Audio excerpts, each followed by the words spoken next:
Hello students, welcome to One Day Law Revision Module 2 Basic Concepts, Preamble, Territory of India and Citizenship.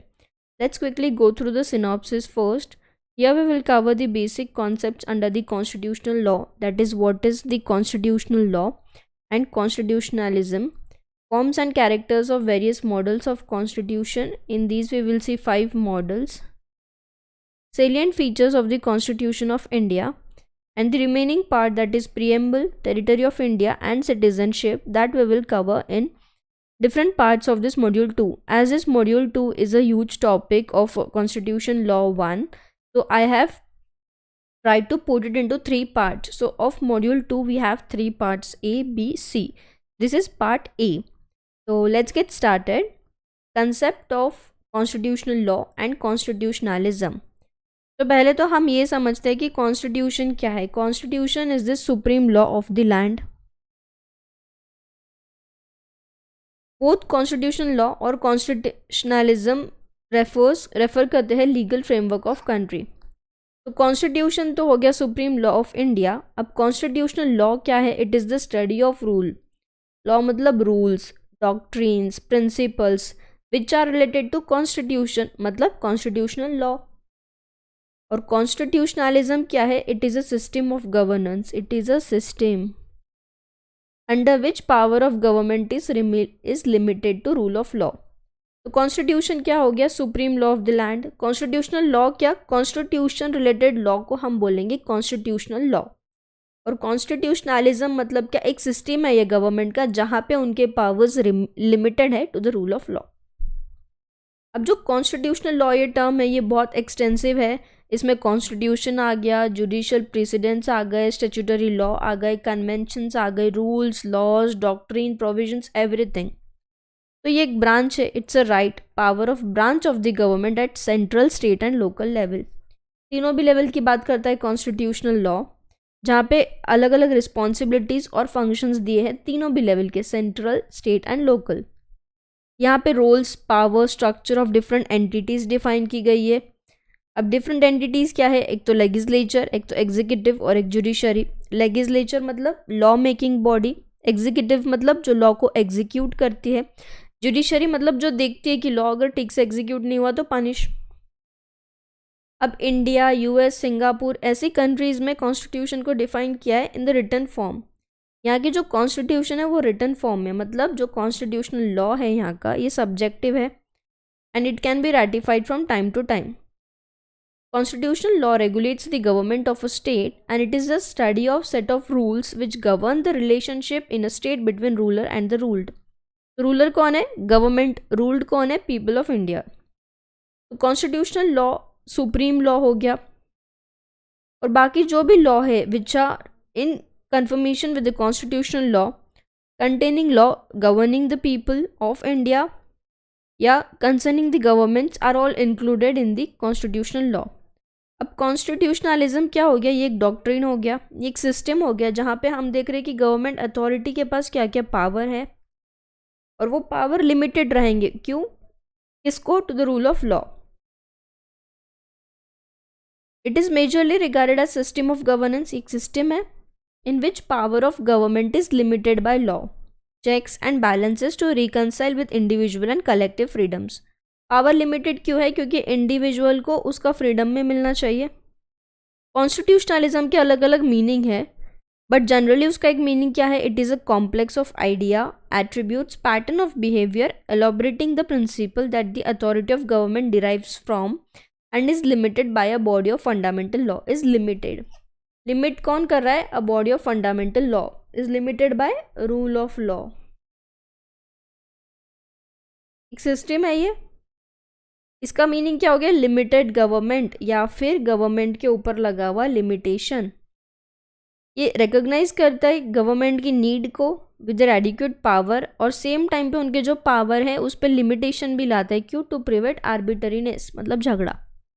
To prevent it, वो government को power भी दे रहा है और power को limit भी कर रहा है. That system is known as constitutionalism. तो ये हो गया constitution, constitutional law and constitutionalism. अब है forms and characters of various models of constitution. First form है written and unwritten. Unwritten constitution मतलब क्या कि उसके जो प्रोविजंस है, जो कॉन्स्टिट्यूशन के जो रूल्स है, लॉज है, वो एक सिंगल डॉक्यूमेंट में नहीं है, कुछ लिखे हैं, कुछ ओरल है। अब ओरल मतलब क्या, कोई कॉमन लॉ है या कोई कस्टमरी लॉ है, मतलब जो पुराने ज़माने से चलता आ रहा है, दैट इज़ अनरिटन, बट सबको पता है कि दिस इज़ लॉ या ये प्रैक्टिकली बहुत सालों से चलता आ रहा है, तो this will be followed. British constitution is a example of unwritten constitution, मतलब कुछ कस्टमरी भी है, कुछ ओरल भी है एंड कुछ रिटर्न भी है। It is not in one document. ये बहुत अलग अलग सोर्सेस में पाया जाएगा, स्टैट्यूट्स में, अलग अलग लॉ में, कन्वेंशंस में या जुडिशियल डिसीजंस में। अब वो पार्टली रिटर्न पार्टली अनरिटन होने की वजह से कुछ चीज़ों के लिए वो पुरानी प्रैक्टिसेस या कन्वेंशंस पे रिलाई करता है। Constitutional practices which are not legal rules but are accepted as binding by the British people, मतलब क्या हो गया इसका मीनिंग, जो कस्टमरी है, जो लिखे नहीं है बट पीपल एक्सेप्ट कर रहे, दैट इज कस्टमरी। और रिटन कॉन्स्टिट्यूशन क्या है, जो एक सिंगल डॉक्यूमेंट में लिखा गया है, पूरा प्रोसीजर और एवरीथिंग, हर इश्यूज में कवर किया गया है। तो रिटन कॉन्स्टिट्यूशन बहुत रिजिड रहेगा because of its cumbersome mode of amendment, क्योंकि अमेंड करना ईजी नहीं है। ऑल्दो अगर हम चाहे तो उसको अमेंड कर सकते हैं whenever we found it necessary. तो ये हो गए रिटन एंड अनरिटन कॉन्स्टिट्यूशन। दूसरा है फ्लेक्सिबल एंड रिजिड। फ्लेक्सिबल मतलब क्या, जहाँ पे हम इजीली कोई भी चेंजेस कर सकते हैं, कोई प्रोविजन को अमेंड कर सकते हैं, किसी स्टैट्यूट में, किसी लॉ में simply majority of voting of the members of the parliament लेके हम उसको चेंज कर सकते हैं by taking simple majority of vote of the members of the parliament. ये फ्लेक्सिबल हो गया। सिंपल मेजॉरिटी मतलब मोर देन 50%। अब रिजिड क्या है, जहाँ पे इजीली अमेंडमेंट नहीं होता है, जहाँ एक अमेंडमेंट का प्रोसीजर है, वो प्रोसीजर फॉलो करके ही हम लॉ को चेंज कर सकते। अगर कोई ऑर्डिनरी लॉ है तो it will be usually by simple majority vote in the relevant parliament that has authority to amend. और अगर रिजिड कॉन्स्टिट्यूशन है तो यहाँ पे हम क्या देखेंगे, इट में include 2/3 of majority to amend, कि 2/3 मेजॉरिटी ऑफ मेंबर्स वोट करना चाहिए, members of central government legislature as well as 2/3 majority vote in 2/3 of the state legislature। मतलब सेंटर में भी 2/3 लोगों ने वोट करना चाहिए to change it, to amend it, और फिर स्टेट में भी एज वेल एज, तो both conditions are required. And sometimes ratification by the people in a referendum and so forth, और कभी कभी लोगों का भी इन्वॉल्वमेंट होता है, नॉर्मल पब्लिक का। ये हो गया फ्लेक्सिबल एंड रिजिड। फिर यूनिटरी एंड फेडरल कॉन्स्टिट्यूशन। अब यूनिटरी मतलब क्या, ये एक ऐसे टाइप का कॉन्स्टिट्यूशन है जो गवर्नमेंटल पावर्स देता है which is concentrated on a single central government. मतलब यहाँ एक सिंगल सेंट्रल गवर्नमेंट है, ये अपनी पावर्स शेयर नहीं कर रही है, no sharing of power with the other body in the country. और वो पावर अपनी डेलीगेट कर सकती है रिलीजनल लेवल पे, लोकल गवर्नमेंट लेवल पे या अलग अलग सबऑर्डिनेट बॉडीज़ को, बट पूरा पावर सेंट्रल के पास है या फिर जो नेशनल गवर्नमेंट है उसके पास है। A country operating a unitary system of government usually adopts a unitary constitution। ये फ्लेक्सिबल है, रिजिड नहीं है, पर पूरा पावर सिंगल गवर्नमेंट के पास है। और फेडरल सिस्टम में क्या है, it is an association of free states जहाँ पे पावर कॉन्स्टिट्यूशनली शेयर किया गया है between federal that is central, state and local councils, local bodies. मतलब ये एक 3 टायर सिस्टम ऑफ गवर्नमेंट है जहाँ पे अलग अलग पावर कॉन्स्टिट्यूशनली डिवाइड की गई है। सेपरेट स्ट्रक्चर ऑफ गवर्नमेंट है national, state and local level पे, और सबके अपने अपने कॉन्स्टिट्यूशनली असाइन पावर्स और ड्यूटीज़ है। पावर्स और duties are usually spelled out in legislative list. Legislative list होती है, central list, state list, local list in federal constitution, और उसमें सबके अलग अलग पावर्स और ड्यूटीज़ मेंशन किए गए हैं। India is a federal constitution. Democratic constitution. अब डेमोक्रेसी मतलब क्या, ये वर्ड को, ये ग्रीक वर्ड है जिसको 2 पार्ट में डिवाइड किया गया है। डेमोस मतलब पीपल, लोगों का, और क्रेशिया मतलब रूल ऑफ गवर्नमेंट, रूल या गवर्नमेंट। तो लोगों की government is democracy. Democracy is government of the people who participates in the government either directly or through representatives. Truly democratic government must be a government made up of generality or representative of the people. It must also be a government formed and installed by the people. So the government is of the people, by the people, for the people.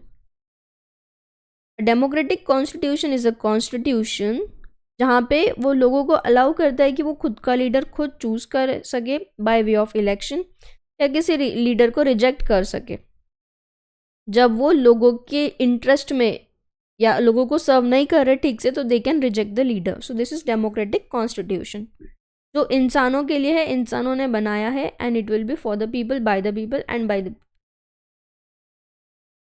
Republican and monarchical constitution. Republic constitution is a type of constitution जहाँ पे जो elected head है, जो position elected head का, that is fixed, मतलब उसका एक term fix होता है, वो पर्सन फिक्स होता है, और वो नॉर्मली उसको हम प्रेसिडेंट बोलते हैं.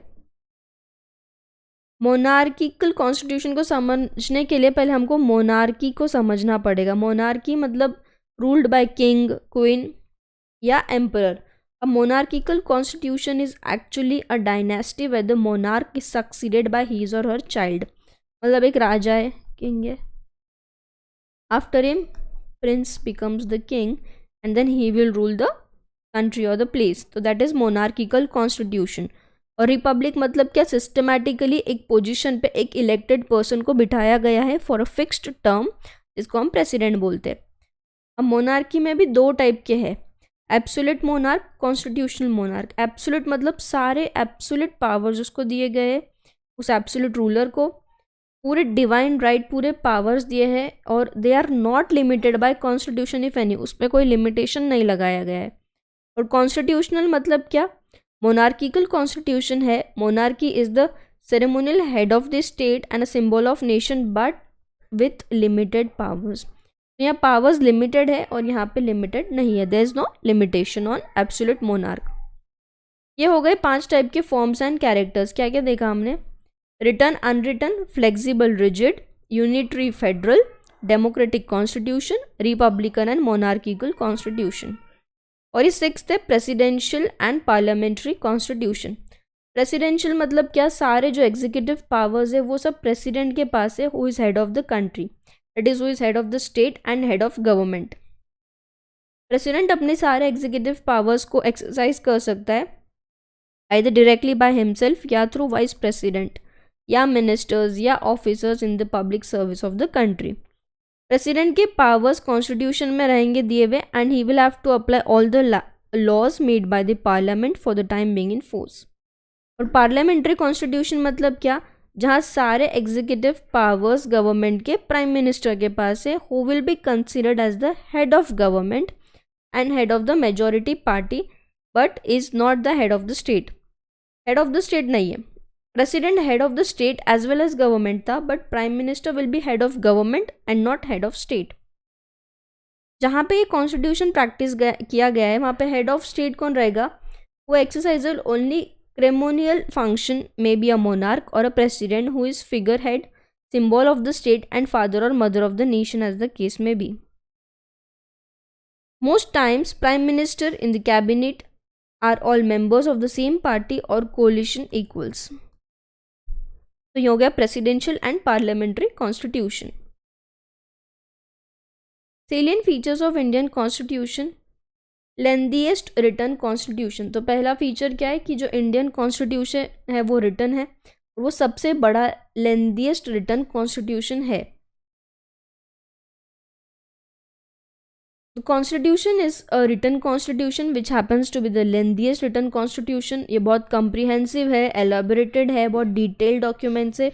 इसमें बहुत से फैक्टर्स कंसिडर किए गए हैं, जैसे कि जोग्राफिकल फैक्टर, यानी कि कंट्री का जो वास्टनेस है वो कंसिडर करके, कंट्री की डाइवर्सिटी कंसिडर करके, उसके हिस्टोरिकल इन्फ्लुएंस कंसिडर करके, सेंटर, स्टेट और सब लीगल फैक्टर्स को कंसिडर करके जो कॉन्स्टिट्यूशन लिखा गया है, इतने सारे पॉइंट्स कवर करके, so that's why that is the lengthiest written constitution.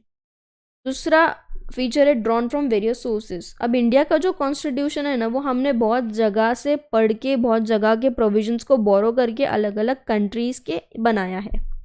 जैसे कि स्ट्रक्चरल पार्ट हो गया from government of India, independence of judiciary from USA, fundamental rights from USA.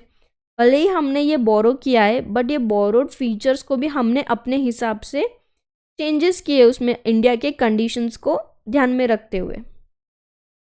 Preamble of the constitution, preamble में ideals है, objectives है, basic principles है जिसके ऊपर इंडियन कॉन्स्टिट्यूशन रिलाई करता है। Considering that the preamble is broad, अब preamble में क्या क्या दिया है, sovereign, socialist, secular, democratic, republic, welfare state हो गया, इक्वालिटी हो गया, इंटीग्रिटी हो गया, यूनिटी हो गया, फ्रेटर्निटी हो गया, डिग्निटी हो गया, ये सब जो प्रिंसिपल्स है वो सब प्रीएम्बल में मेंशन्ड है, जो हम मॉड्यूल 2 के पार्ट 2 में देखेंगे in detail what is preamble and all. Democratic system, democracy means लोगों की गवर्नमेंट, तो यहाँ पे लोगों को इक्वल पॉलिटिकल राइट्स एंजॉय करने का राइट है। They have the right to elect the people.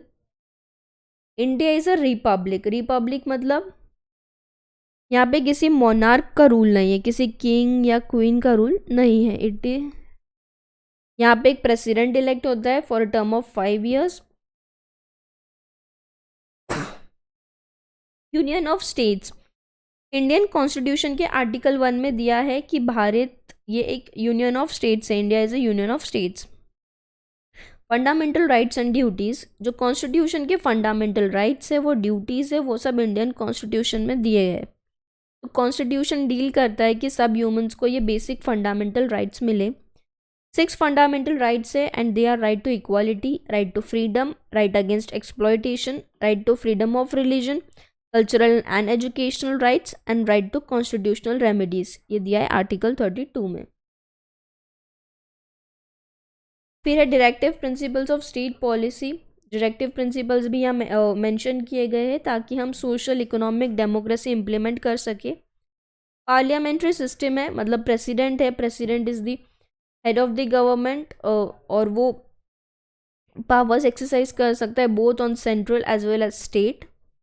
Federal structure of government देखा हमने, जहाँ पे अलग अलग पार्ट में कॉन्स्टिट्यूशन को डिवाइड किया गया है in the state, local, central way, और जो पावर्स है हमने उसको भी डिवाइड किया है। यूनिवर्सल एडल्ट फ्रेंचाइजी, कोई भी इलेक्शन के लिए मेंस और वुमेन को इक्वल राइट टू वोट दिया है, मतलब once you attend the age of 18 years हम वोट कर सकते हैं, so we have the opportunity to vote in election. Single integrated state with single citizenship, सारे इंडियन सिटीजन्स को single independent sovereign citizenship enjoy करने का राइट है, they have equal protection of the state. Integrated judicial system, यहाँ पे judicial system है supreme court, high court, district court. Supreme court को apex माना जाता है, high courts are established at state level और उसके नीचे डिस्ट्रिक्ट कोर्ट्स है। इंडिपेंडेंट जुडिशरी, कॉन्स्टिट्यूशन में सेपरेट जुडिशरी बनाई गई है independent, and the constitution has ensured complete independence of judiciary in the matter of administration and finances. Amending the constitution of India, constitution of India amend किया जा सकता है, उसके procedures दिए हैं इन पार्ट 20 या फिर article 368 of the constitution. Judicial review, supreme court एक सिंगल इंटीग्रेटेड जुडिशियल सिस्टम में एपेक्स है। It operates as a defender of judicial rights of Indian citizens and guardian of the constitution. Basic structure doctrine, basic structure doctrine is an Indian judicial norm that the Constitution of India has certain basic features that cannot be changed or destroyed through amendment. एक basic structure है जिसमें कुछ ऐसे principles है जिसको ना हम amend कर सकते हैं ना डिस्ट्रॉय कर सकते। एटलीस्ट ऐसे 20 अलग अलग बेसिक असेंशियल फीचर्स है। सेक्युलरिज्म, सेक्युलरिज्म मतलब क्या कि हम कास्ट के बेसिस पे, रिलीजन के बेसिस पे कोई डिस्क्रिमिनेशन नहीं करेंगे, सबको इक्वल राइट है, फ्रीडम है कि वो अपना रिलीजन चूज कर सकते हैं, उसको प्रैक्टिस कर सकते हैं, and there will be no discrimination on that basis. Independent body, constitution ने कुछ अलग अलग इंडिपेंडेंट बॉडी सेटअप की है जिसके अपने अलग पावर है to ensure the constitutional provision, जैसे कि इलेक्शन कमीशन हो गया, CNAG हो गया that is controller and auditor general of India, फिर फाइनेंस कमीशन हो गया, they have the separate independent powers. Emergency provision, Indian constitution contains elaborate provisions to deal in the case of emergency, या जहाँ पे country की security पे threat है, तो to deal with that there are emergency provisions mention in the Indian constitution. Three tier government, तो three tier मतलब central, state, local. Local में रूरल, अर्बन, लोकल बॉडीज़ को हम एडिशनल कॉन्स्टिट्यूट किया है in the government structure. Gandhi ji का जो सपना था कि इंडिया में सेल्फ फंक्शनिंग विलेजेस हो, वो फुलफिल किया गया है through this three tier government, feature of Indian constitution.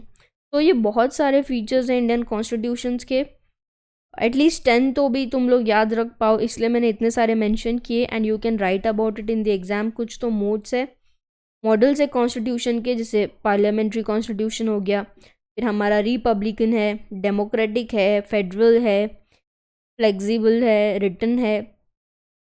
तो ये हो गया हमारा मॉड्यूल 2 का पार्ट ए, जहाँ पे हमने देखा व्हाट इज़ कॉन्स्टिट्यूशन, फिर कॉन्स्टिट्यूशंस के रूल्स को दिखाया हमने कॉन्स्टिट्यूशनल लॉ के रूप में, और उसका जो सिस्टम है दैट इज़ कॉन्स्टिट्यूशनलिज्म।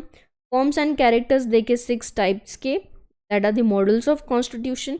और फिर हमने कॉन्स्टिट्यूशन के सेलियंट फीचर्स देखे, अराउंड 20 फीचर्स देखे हमने। Try to remember at least 10 and write in exam. Thank you for watching, hope you understood.